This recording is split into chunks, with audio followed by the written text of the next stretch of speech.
Bien, vamos a continuar con el periodo con las presentaciones. Seguidamente tenemos a el Master of Science, ingeniero William Colpo, de Parsgard, Brasil, con el tema producción de emulsificantes activos para panificación. Pedimos a William, puede estar compartiendo. Vamos a dar su currículum. William se graduó como ingeniero de alimentos en la Universidad de Estado de Santa Catarina, en Brasil. Realizó una maestría en ingeniería química en la Universidad Estadual do Oeste do Paraná, la UniOeste de Brasil. Actualmente trabaja como supervisor técnico y de calidad en la empresa Parsgard Candon, Sociedad Anónima. Además, tiene entre sus principales actividades el desarrollo de nuevos productos en el área de panificación. Atiende y realiza visitas técnicas en las diversas industrias del área de alimentos, garantiza el cumplimiento de los requisitos de regulación y normas FSSC 2200 y es responsable técnico en el área de alimentos. Bienvenido, William. Gracias por aceptar participar en este evento y te dejamos en tu presentação. Olá, boa noite, obrigado, professor. Agradeço o convite para estar participando do primeiro congresso técnico de engenharia química e de engenharia de alimentos. Todos estão vendo a tela, estão me ouvindo bem? Sim, está tudo perfeito, William. Está tudo perfeito. Vou estar falando em português. Espero que... vou tentar falar um pouco devagar e qualquer dúvida que vocês tenham ou não entender, depois a gente pode estar esclarecendo no momento de perguntas e respostas. Então, como já fui apresentado, tenho uma experiência aí e atualmente trabalho como supervisor técnico e qualidade na empresa Parsgard Candon, da unidade da empresa aqui no Brasil. A nossa unidade está no sul do Brasil e no oeste do estado do Paraná, muito próximo da divisa do Paraguai e da Argentina. Como vocês podem ver aqui na esquerda, a nossa fachada principal da empresa. Hoje contamos com 44 colaboradores e somos produtores e revendedores dos produtos Parsgard. A agenda, a apresentação, o que a gente vai conversar hoje à noite, vai estar dividida primeiro como a empresa, né? É difícil falar da empresa, falar de emulsificantes ativos sem falar da empresa. O que é, então, um emulsificante ativado? Como escolher um emulsificante certo no uso, né? Principalmente na produção de bolos e pão de ló. Produção, shelf life e aplicação. Então, há mais de 100 anos, então, já está disponível emulsificantes ativos. A história da Parsgard e da ativação dos emulsificantes começa em 1908, quando o nosso fundador da empresa, retorna da Inglaterra após um sucesso trabalho no desenvolvimento de margarinas.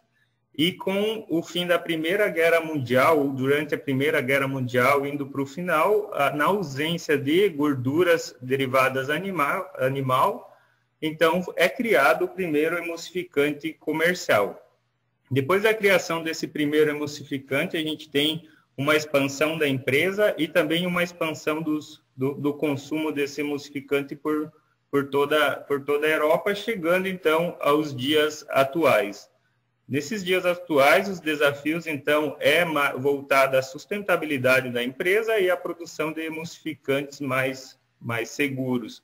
De 2011, então, uma data importante, a Parsgard pretendia se transformar em CO2 neutro e temos, então, em 2018, todas as unidades produtivas de emulsificantes ativos livres de geração de CO2. Então, somos CO2 neutros. E conseguimos ver Então, nessa jornada da Pausgard, como ela atende de forma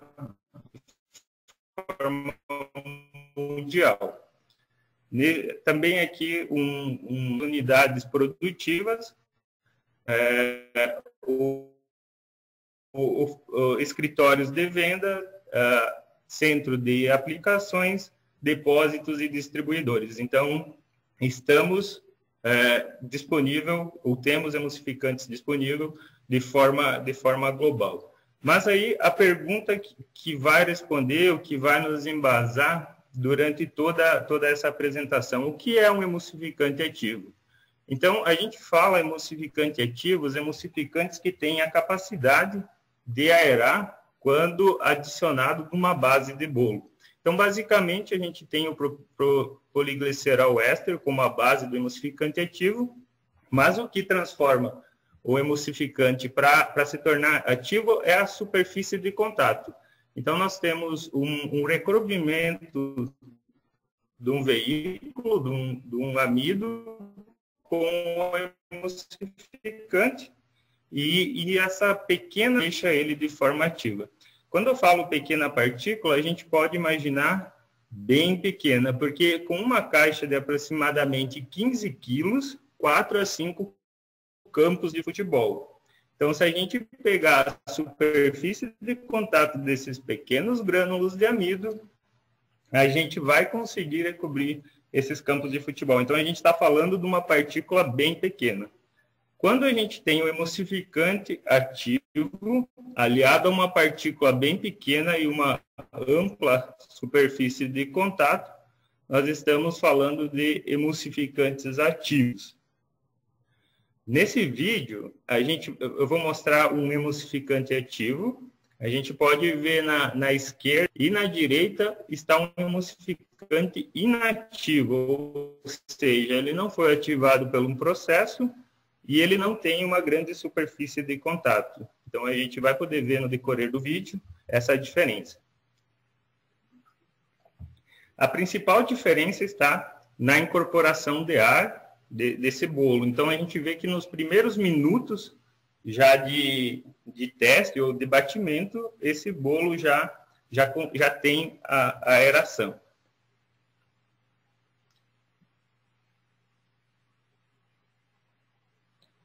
E nessa foto, então, a gente consegue identificar bem o que é um emulsificante ativo. Então, temos um bolo com alto volume, uma boa superfície, uma boa densidade e um bolo estável. E um outro bolo sem emulsificante é o equivalente a um emulsificante sem estar ativo. Então, ele não tem poder de aeração. Para a gente falar de emulsificante ativo, existem basicamente 4 tipos de processo, 4 tipos de tecnologia. A gente vai discutir um pouco spray dryer, a produção de emulsificante em gel, a produção de gordura emulsificada, e o método que a gente vai dar mais foco é o método de produção por extrusão. O spray dryer, a gente tem como um produto bitido, um produto ativo em pó. É um emulsificante que ele basicamente é encapsulado numa proteína, num xarope de glucose. E a gente tem combinações aí de monodiglicerídeos, propileno glicol, poliglicerol éster, em torno de 32% até 45%. É um produto fácil de ser utilizado, também é estável de batelada por batelada, tem um longo shelf life, costuma adicionar uma certa coloração aos produtos panificados e costuma também demorar um pouquinho mais no tempo de aeração. Aqui está um fluxo bem simples de como funciona. Então, a gente tem uma emulsão de emulsificantes ativos e também um solvente, que pode ser a proteína ou o açúcar, como comentamos, passa por um processo de homogeneização e, através de secagem com ar quente num spray dryer, a gente tem no final do processo um produto em pó. Depois desse processo de spray dryer, a gente também tem um processo de cake gel, ou de emulsificante em gel. Esse processo ele é obtido quando hidratado o emulsificante com a água.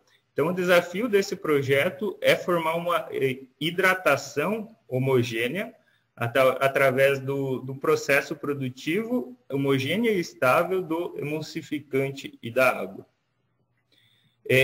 Esse processo de produção de cake gel ou de emulsificante em gel consiste basicamente de misturar 3 grandes grupos de matérias-primas. Então, a gente tem os solventes, os emulsificantes, que basicamente compõem os poliglicerol, os propilenoglicol e os monodiglicerídeos, e também os estabilizantes. É um processo bem complicado.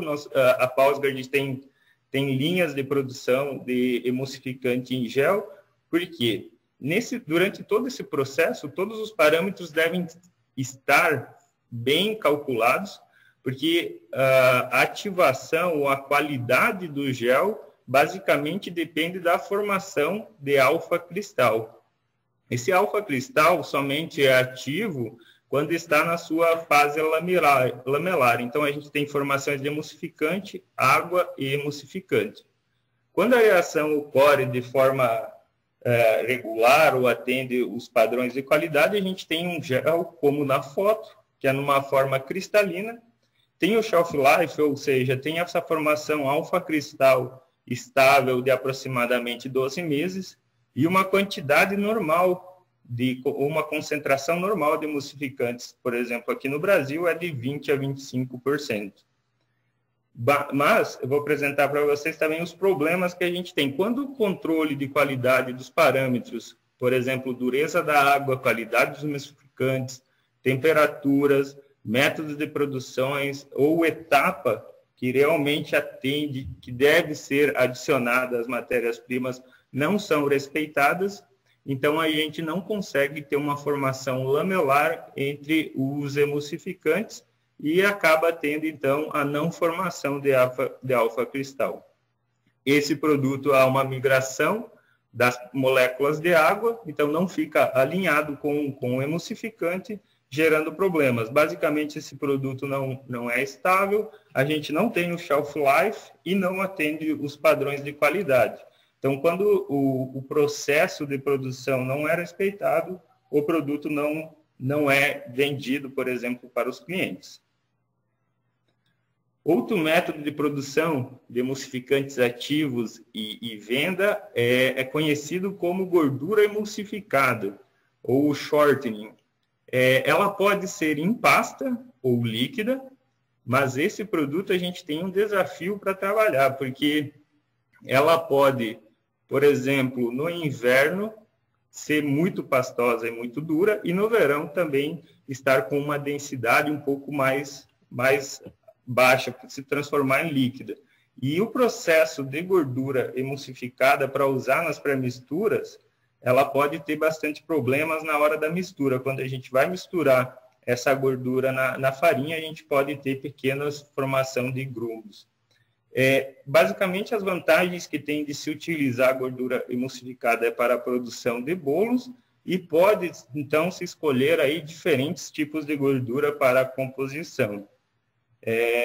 Agora, a gente não sabe muito bem o futuro dessa gordura emulsificada, porque a gente tem legislações quanto o grau trans, ou PHO, ou até mesmo o grau de saturação. Outro processo que a gente vai conversar, e que vai se aprofundar um pouco mais, é um processo, então, que a Pausgard tem em suas linhas de produção, que é a produção de emulsificante extrusado. Então, basicamente, consiste de ter um amido ou uma farinha e uma combinação de emulsificantes ativos. Os principais são monodiglicerídeos, o SSL, o poliglicerol éster de ácidos graxos. Esse processo, ele acontece, essa ativação, basicamente num equipamento chamado extrusora. Essa é a foto do nosso equipamento em linha industrial. A Pausgard do Brasil tem 2 equipamentos iguais a esse, onde usa para a produção de emulsificantes ativos. Esse produto, como funciona essa ativação do emulsificante? Então, é um processo com pressão e temperatura controlada. Então, esse equipamento basicamente atinge uma pressão de 150 bar, com uma temperatura em torno de 130 a 150 graus.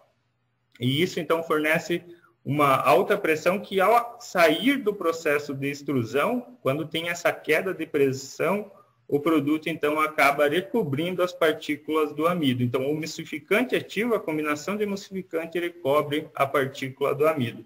A gente vai ver esse processo bem certinho no próximo vídeo.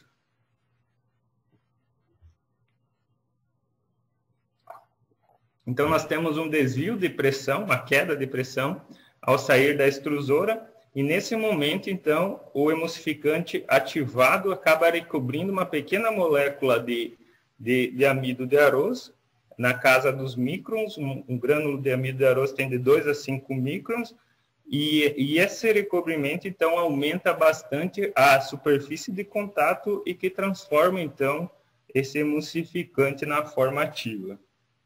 Nós vamos ver agora uma figura de microscopia, onde é possível ver essa molécula do emulsificante ativo da linha Emulpause. Então, temos por dentro uma molécula de amido recoberta, então, com o emulsificante. O próximo vídeo a gente vai ver como funciona realmente na produção. Então, nós temos uma extrusora Biller, onde ocorre a produção de emulsificante. Esse produto foi feito realmente para mostrar para vocês o que a gente fala quando tem bastante pressão. Então, chegando na ponta da extrusora, na matriz, a gente consegue ver como o produto realmente é espreado e acaba ficando, então, num tamanho de partícula bem pequeno. E todos os parâmetros, então, esses equipamentos são automatizados. Todos os parâmetros de adição de líquido, ou seja, de emulsificantes e também a composição de sólidos, é tudo feito de forma automática. Esse processo realmente nos garante emulsificantes ativos e estável por um bom tempo, e também nos garante a aplicação em várias atividades. Por exemplo, desde a fabricação de um bolo em casa, até mesmo atender os produtores de pré-mistura. É muito comum aqui no Brasil, eu não conheço muito bem o mercado da Bolívia, de como funciona, mas aqui no Brasil você ir até o supermercado e comprar uma mistura pronta para fazer esse bolo. Então você chega em casa e adiciona somente ovos e água e já tem um bolo pronto, bem como é bastante comum ter produção em padarias, pequenas padarias nas cidades que usam esses mix feito pelas grandes indústrias, ou comprar o bolo pronto de linha industrial, ou seja, que recebe nos próprios supermercados, embalados e produzidos por grandes companhias. Tudo isso, essa ativação de emulsificante para atender todos os clientes, ele vem baseado em diferentes linhas de produção de emulsificantes, que vai desde da venda no comércio, vamos dizer assim, para o público final, e também na linha industrial, que nem a gente mencionou. Então, a gente tem produtos importados, produzidos em várias unidades, principalmente na Dinamarca, e produzidos também aqui no Brasil. Esse produto, para estar seguro e ser vendido de forma que atenda às necessidades, então, é feito realmente um duro controle de qualidade. Todas as matérias-primas recebidas, elas são testadas, todos os produtos acabados são aprovados por testes de laboratórios e testes de shelf life para garantir toda essa segurança que os nossos clientes necessitam e que o padrão de mercado, ou seja, o consumidor final, também tem essa demanda. Eu tenho um vídeo para mostrar para vocês como funciona o controle de qualidade, desde as matérias-primas até o nosso produto acabado. A seleção de matérias-primas, bem como a escolha da matéria-prima correta, é de fundamental importância para ter o resultado sempre estabilizado e sempre obter o mesmo resultado. Nós vamos falar daqui para frente, nos próximos gráficos, sobre estabilidade, e vai falar bastante em densidade. A densidade é a quantidade de ar incorporada dentro da massa do bolo. Por exemplo, aí a gente conseguiu ver no vídeo o pessoal medindo a densidade, maior é a incorporação de ar, e, consequentemente, mais macio vai ser o produto final. Então, nós temos um rigoroso controle de qualidade, desde o recebimento de amidos até o controle de qualidade da produção dos emulsificantes. Então, a gente tem por que nós devemos utilizar um emulsificante ativo.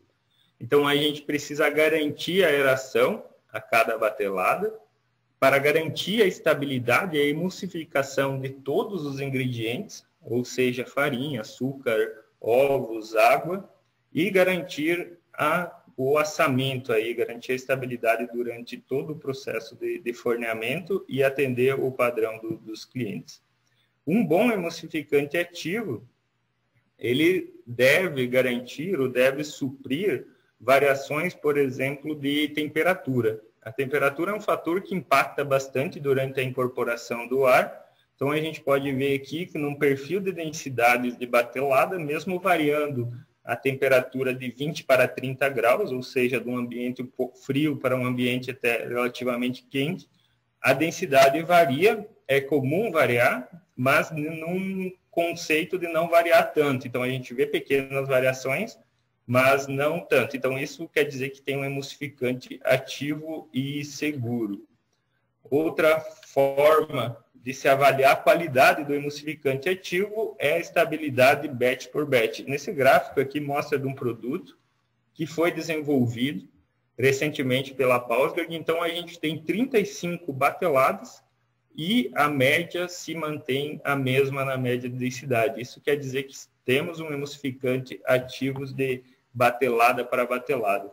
Outro ponto importante na hora de classificar um bom emulsificante ativo, na verdade, é a formulação, a tolerância nesse perfil de densidade que a formulação exige. Por exemplo, se a gente for trabalhar com ovos em pó ou com chocolate, com certeza a base vai ficar um pouco mais pesada, então a gente vê perfis de densidades ou o potencial de aeração desse emulsificante não é tão grande quanto um pão de ló branco, uma massa branca, onde a gente tem somente farinha, açúcar, ovos e água, e o emulsificante, então, consegue ter uma aeração, ter maior capacidade de incorporação de ar, ou seja, maior aeração.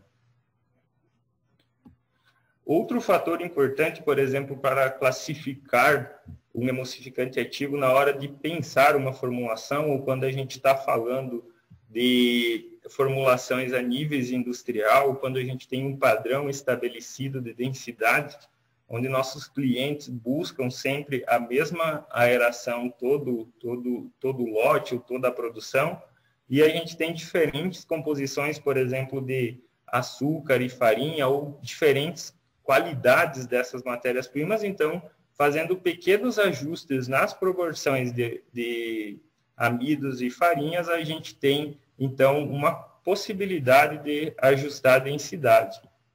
O mesmo acontece quando a gente faz ajustes com açúcar. Então, se a gente avaliar uma densidade com uma base com mais açúcar, a gente vê que a densidade está em torno de 480 gramas por litro, e colocando, então, uma quantidade de igual para igual de farinha e açúcar numa mesma mescla, a gente vê que o emulsificante consegue aerar quase 100 vezes. Então, baixa para 400 a aeração. Esse bolo de 400 e 480 é bem visível essa variação quando a gente avalia um bolo de termos de volumes e também de aparência final.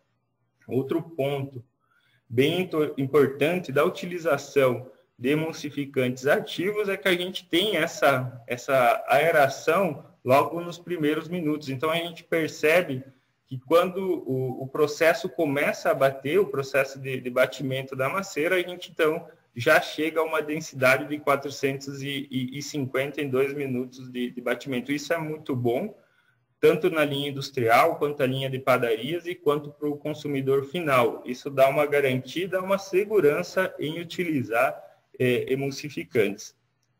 Porém, além de todos os cuidados que se tem entre matérias-primas, seleção de todas as matérias-primas e o controle bem como esse processo microscópico, vamos dizer assim, de ativar o emulsificante, ainda a gente pode ter problemas tanto em casa, nas padarias ou nas grandes fábricas. Por exemplo, a adição de água, a gente vê um colapso já na condição do resultado dos bolos. Então, no gráfico zero água, na verdade, é o padrão normal de água. Quando a gente exagera ou nossos clientes dosam uma quantidade um pouco maior de água, a gente já percebe que o volume é comprometido. E dosando o dobro de água a mais, vamos dizer 200 gramas de água, a gente tem um colapso do bolo. Então, esse já não é um produto aceitável, já não está mais tão estruturado. Uma vantagem importante de se trabalhar com emulsificantes ativos de rápida aeração é que as dosagens são inversamente proporcionais. Então, quanto mais nós dosarmos de emulsificante, maior será a aeração de bolo. Então, nós teremos bolos mais aerados, por exemplo, com dosagens acima de 5%, estamos falando de pão de ló, com boles, massas super macias, e abaixo de 3% a gente está falando de cupcakes ou bolos com uma densidade ou com uma textura esperada um pouco menor. A utilização de emulsificante ativos em pó é fantástica porque ele está totalmente ativado, não precisa fazer uma pré-hidratação.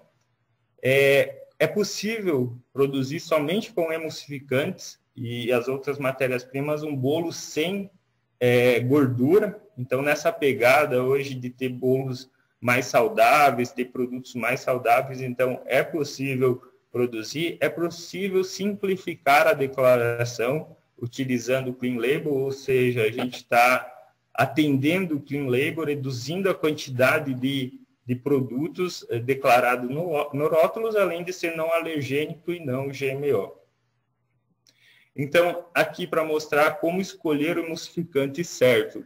Então, primeiro a gente precisa definir qual que é o produto que a gente quer, com base numa mesma formulação que basicamente ela varia entre farinha, açúcar, leite, ovos ou gordura. A gente define a dosagem de emulsificante e então tem o que a gente quer. Acima, como comentei, acima de 4% a gente está com bolos de alta aeração, ou bolos aerados, e abaixo dessa concentração, então a gente atende os padrões para bolos não aerados. E temos, então, diferentes tipos de emulsificante, como a gente vem conversando. E esses diferentes tipos e essas diferentes concentrações, como a gente pode ver aqui, chegando até 45%, não nos diz o que é um bom emulsificante ou não. Na verdade, o objetivo do bolo, ou o nosso produto final, é que vai exigir o emulsificante.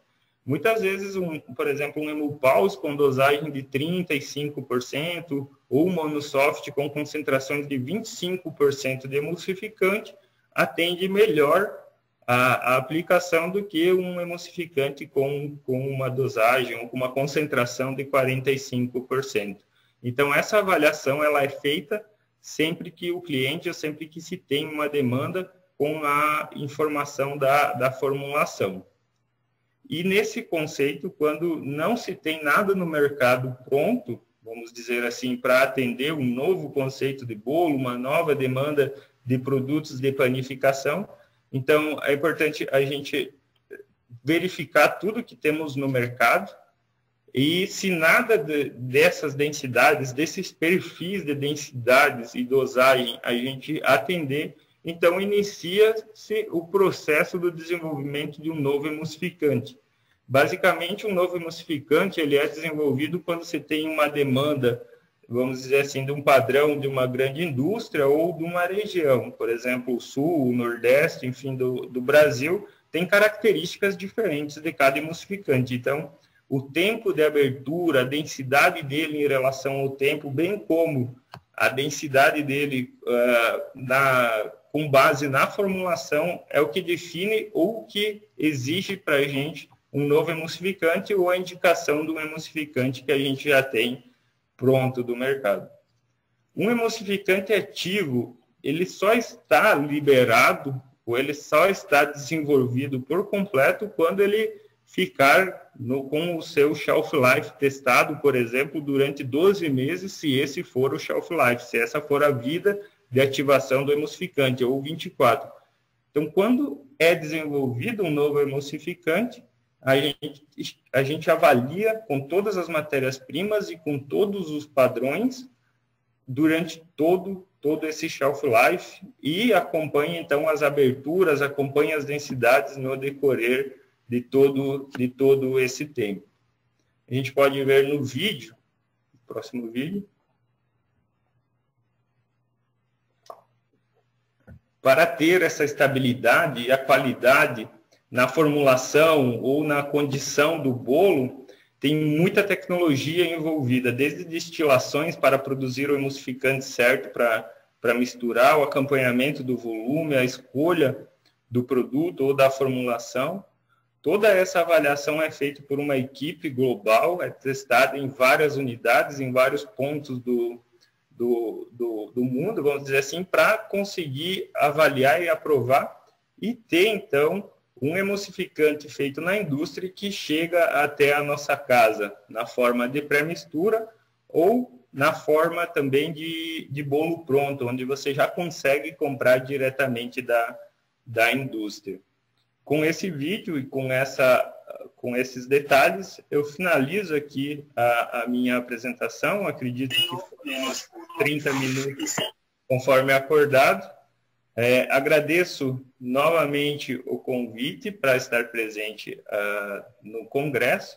E se alguém tem alguma dúvida ou não foi possível entender, se talvez eu falei um pouco mais rápido ou algum termo que não foi possível compreensão, eu estou disponível para o esclarecimento delas agora. Gracias, William, por tu presentación. A nombre de la carrera y de los organizadores. No sé si hay alguien que tiene alguna consulta, la puede hacer por el chat. Estava acompanhando os seminários, acredito que o meu tema é um pouco fora do tradicional, que eu estava vendo, mas se tiverem algumas perguntas também, estão no slide anterior, está com o meu e-mail, vocês podem escrever e podem questionar. No, sí. También está dentro de todo lo que nosotros podemos ver en la carrera de Ingeniería Química y en la carrera de Alimentos, pero o sea, ¿no? Bueno, no hay alguna consulta específica a nombre de la carrera de Ingeniería Química de la Universidad Técnica de Oruro. A nombre de los organizadores de este primer congreso, queremos agradecerte por la deferencia que has tenido para hacer una presentación que obviamente eleva el nivel académico de la carrera y de este congreso. Muchas gracias, William, y será hasta pronto. Ok, muito obrigado.